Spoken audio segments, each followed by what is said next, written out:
तो बच्चों I hope आप लोगों ने प्रीवियस वाले जो क्वेश्चंस हम लोगों ने कराए थे उसका अच्छे से रिवीजन कर लिया होगा और जो वेक्टर्स की पूरी कहानी सुनाई थी इस पूरी कहानी के लॉज जो थे सारी की सारी का तुमने लॉज को अपने नोट पे नोट कर लिया होगा। उसको अच्छे से रिवीजन करके आज के हम न्यूमेरिकल्स को अब दोबारा से सॉल्व करते हैं। आज के बच्चों न्यूमेरिकल्स होंगे वो भी हमारे पास वेक्टर्स के ही है कि किस तरीके से वेक्टर्स के न्यूमेरिकल को आसान तरीके से और सॉल्व कर सकते हैं। तो बच्चों पहला न्यूमेरिकल सॉल्व करते हैं। If n is a unit vector in the direction of the vector a, then ये सिंपल सी बात है, कोई भी वेक्टर्स होता है बच्चों उसको हम लोग शो कैसे करते हैं, उसको डायरेक्शन कैसे निकालते हैं, हम लोग क्या बोलते हैं, a vector upon magnitude of a vector. Simple सा क्वेश्चन था हमारे पास जो हमने नोट्स बनाए थे वो याद रखना, नोट्स सामने लेके बैठना, न्यूमेरिकल सॉल्व करने बहुत आसानी हो जाएगी। तो अगले क्वेश्चन पे आते हैं और समझते हैं अगला क्वेश्चन क्या है। A physical quantity which has direction, तो बच्चों क्या होगी वो, ऐसी एक फिजिकल क्वांटिटी है जिसके पास डायरेक्शन है। प्रीवियस वाली वीडियोस के अंदर हमने वाला क्वेश्चन सॉल्व करा था, वहां पे इसको यहाँ पे लेते हैं बच्चों, उसका फुल एक्सप्लेनेशन क्या है हमारे पास। अच्छा, a physical quantity which has direction, तो मतलब डायरेक्शन है भैया, स्केलर तो मस्ट बी स्केलर, ऐसा पॉसिबल नहीं है।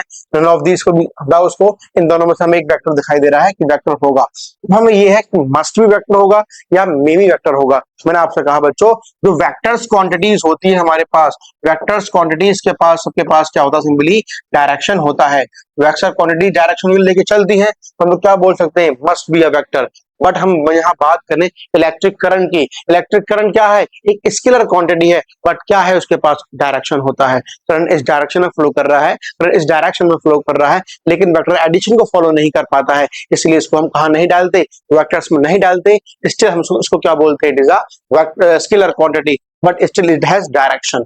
हम लोग क्या बोल सकते हैं कि ऐसी फिजिकल क्वांटिटी जिनके पास डायरेक्शन हो तो उस हम लोग क्या बोल सकते हैं, मे बी अ वेक्टर, है ना, not a must be a vector. तो करंट हमारे पास वेक्टर नहीं है, स्केलर है बट डायरेक्शन है उसके पास, तो हम यहाँ पे क्या बोलेंगे students, may be a vector. ठीक है, चलो फिर अगले क्वेश्चन पे आते हैं। यूनिट वेक्टर अलोंग आई प्लस जे, अरे इसके अलोंग यूनिट वेक्टर क्या हो जाएगा, मतलब क्या निकालना है, सिंपल तो मैं इसको मान लो इस आई प्लस जे को मैंने बोल दिया कि मैंने इसको एक्स ले रखा है, तो मुझे क्या निकालना है स्टूडेंट, मुझे क्या निकालना है, x cap is equal to x का bar upon mod of x निकालना। चलो देखो निकालते हैं, तो पहले मॉड ऑफ एक्स निकालते हैं। तो मॉड ऑफ एक्स तुम्हें दिखाई दे रहा है कितना है, सिंपली अंडर रूट 2 बिकॉज 1 का स्क्वायर प्लस 1 का स्क्वायर। अब यहाँ पर आ जाओ, अब यहाँ बोलो बच्चों एक्स क्या दे रखा है, सिंपल मेरे पास आई प्लस जे अपॉन सिंपल यहाँ पे क्या लगाना पड़ेगा, मॉड ऑफ 2 लगाना पड़ेगा, i plus j mod of 2 simple हमारे पास क्वेश्चन दिस साइड। ठीक है, बहुत बेसिक क्वेश्चंस है, लेकिन जो तुमने नोट्स बनाए हैं उनको अगर तुम अच्छे से पढ़ के बैठे होगे तो करने में आसानी हो जाएगी, पर रिवीजन दोबारा अच्छे से हो जाएगा। अच्छा देखो क्या बोल रहा है, the force which meet at a point but there lines of action do not line in one plane are called. अच्छा, लाइन ऑफ एक्शन एक प्लेन पे नहीं है, क्या बोला था उसको हमने बच्चों, हमने नॉन कोप्लेनर वेक्टर्स, है ना, ये रहा नॉन कोप्लेनर वेक्टर्स, है ना। और क्या पूछ रहा है, which at meet at a one point, और एक पॉइंट पे मिल रहे हैं, तो जहां पे एक पॉइंट से निकलते हैं एक पॉइंट पे मिलते हैं उसे हम लोग क्या बोलते हैं, कॉन्करेंट वेक्टर्स बोलते हैं। तो देखो यहाँ पे देखो नॉन तो है लेकिन नॉन लगाया है, लेकिन मीट कर रहे हैं तो बच्चे क्या होगा, वो कंकरेंट वेक्टर रहेगा, मतलब ऑप्शन नंबर सी मैच कर जाएगा, नॉन कोप्लेनर। ठीक है ना, ऑप्शन नंबर सी मैच करेगा। The angle that the vectors a this makes y axis. अब आराम से देखो, मैं बताया था जब आई का मतलब होता है आई एक्स डायरेक्शन में और जे का मतलब होता है बच्चों वाई डायरेक्शन में। इस फैक्टर को अगर मैं डिनोट करूं कुछ इस तरीके से कि एक्स में कितना मूव कर रहा है तो क्या बोलोगे, सिंपली 2i, या सिंपल क्या बोलोगे, क्वार्टर ऑफ द मैग्नीट्यूड वो दे रखा है 2 का, और हम बात करें वाई में कितना दे रखा है 3। Makes with y axis, y axis से ये वेक्टर कितना एंगल बना रहा होगा, हमें इस बात पर चर्चा करनी है। मतलब क्या हुआ कि वेक्टर तुम्हारा यहाँ पे लाई कर रहा है, कौन, ए वेक्टर, तो बताओ ये वाई से कितना एंगल बना रहा है, थीटा बोल दिया, इसकी वैल्यू फाइंड करनी है। अरे ये वेक्टर 2 दे रखा है ना, इसकी पैरेलल शिफ्टिंग यहाँ पे कर दो। कहने का मतलब क्या हुआ, मैं क्या बोलूं यहाँ से, tan theta is equal to क्या मिल जाएगा, परपेंडिकुलर अपॉन बेस यानी कि 2/3। मींस हमें क्या निकालना है, थीटा, वो क्या मिल जाएगा, tan इनवर्स 2/3। सिंपल सा क्वेश्चन है, वेक्टर की शिफ्टिंग करके सिंपल वैल्यू निकाल दिया, tan inverse 2/3। Option number B match कर गया। तो now two forces each numerically equal to this and the acting as shown in the figure then resultant force is. देखो दो फोर्स है, हमने एक नियम बनाया था, याद करो जरा, उसके अंदर क्या बनाया था बच्चों, ए बी के बराबर हो और बनने वाला एंगल 60 डिग्री होगा, तो हम आर की वैल्यू कैसे निकालेंगे, तो हमने क्या बोला था, ए स्क्वायर प्लस बी स्क्वायर। अरे बी स्क्वायर क्या बने, सिंपल क्या लिख दिया, ए स्क्वायर प्लस 2ab, और ए बी बराबर है तो मैं क्या बोलते हैं ए स्क्वायर, और क्या मिलने वाला है यहाँ से cos 60, और रिजल्टेंट की वैल्यू हम लोग निकालते हैं तो cos 60 क्या मिलने वाला है, देखो a square plus 2a square और cos 60 हो गया 1/2, इससे ये कैंसिल, तो a बचा हमें क्या मिला था 3√3a के हमने बाहर निकाला। बात समझ में आई नहीं आई? अब जो जहां पे a की जगह पे जो हमें वेक्टर्स दे रखा है वो क्या दे रखा है, सिंपली 5 न्यूटन का है, तो कहने का मतलब क्या हुआ 5√3 कर दो, सीधा आंसर आ जाएगा। जो नियम बनाए थे इसको फिर अप्लाई करना है इन क्वेश्चन के थ्रू, ठीक है। Which of the following relation is correct, इनमें से कौन सा रिलेशन करेक्ट है बिटवीन ए बी सी, और क्या दे रखा है कि सी की जो वैल्यू है वो a प्लस बी के बराबर है। इतनी बात समझ में ये आ रही है, ठीक है। इसके बिहाफ पे इन चारों में से क्या रिलेशन सही होगा ये हमें निकाल। और पहले की बात करते हैं, सुनो यहाँ पे देखो क्या बोला, b माइनस ए, अरे b माइनस ए करोगे तो जो वैल्यू आएगी, अरे a प्लस बी की वैल्यू c के बराबर है, और जब तुम b में से a को माइनस कर दोगे तो ये वैल्यू तो भाई ऐसी बात है c से कैसी आएगी, छोटी आएगी, है ना।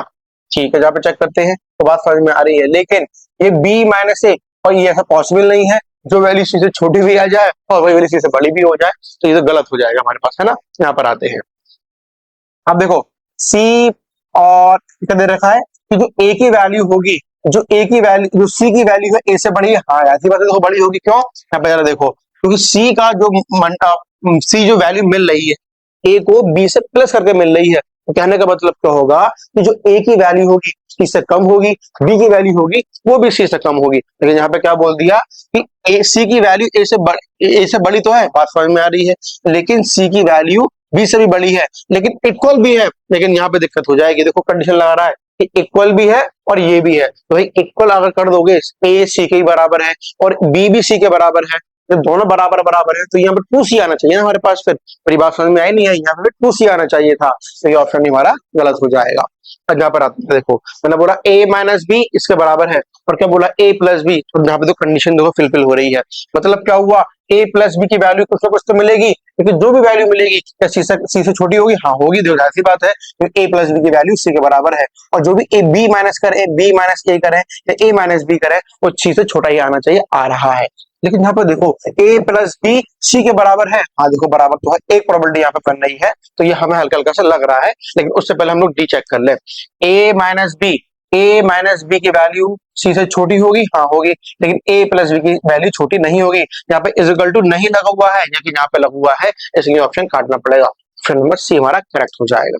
ठीक है स्टूडेंट्स, तो कोई भी डाउट हो तो उसमें कमेंट बॉक्स में लिखा करो, अगर वीडियो अच्छे लग रहे हैं तो लोगों तक शेयर भी करा करो, तुम्हारे फ्रेंड्स है, कलीग है, ताकि उनको पूरी पूरी नॉलेज अबाउट द वेक्टर्स या अबाउट द चैप्टर जो भी आने वाले हमारे पास उनके रिगार्डिंग मिलती रहे।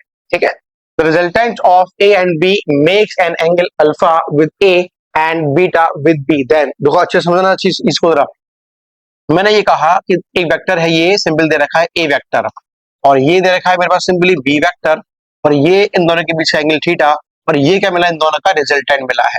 अब देखो अल्फा जो है, अल्फा किससे बनना है, किससे बनना है, इससे, और बीटा बनना है इससे, ये बी से।